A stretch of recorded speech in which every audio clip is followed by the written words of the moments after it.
في تحول غير متوقع في الأحداث، أعلن فويتش تشيسني الحارس الأيقوني ليوفنتوس والمنتخب البولندي اعتزاله كرة القدم عن عمر يناهز 34 عاما، لينهي مسيرة متألقة استمرت قرابة 15 عاما، مع فترات لا تنسى في أندية مثل أرسنال وروما ويوفنتوس، حيث برز كأحد أبرز حراس المرمى في جيله. سيغادر تشيسني الملاعب، لكن السؤال الذي يتردد بين المشجعين هو: لماذا الآن؟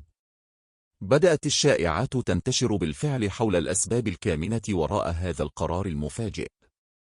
هل يستعد تشيسني لمرحلة جديدة في حياته، ربما لتولي دور خارج الملعب؟ أم أن هناك مشاكل بدنية أو شخصية دفعته إلى تعليق قفازاته؟ لقد فاجأ هذا الإعلان الجماهير والخبراء على حد سواء، معتقدين أنه لا يزال لديه الكثير ليقدمه لكرة القدم، خاصة مع يوفنتوس والمنتخب البولندي. في الوقت الذي يحاول فيه عالم كرة القدم فهم الأسباب التي دفعت تشيسني إلى اتخاذ هذا القرار، لا يسع المشجعين إلا أن يتساءلوا عما إذا كان هناك شيء آخر وراء هذا الإعلان. هل يمكن أن نراه مرة أخرى في دور جديد، ربما كمدرب أو معلق؟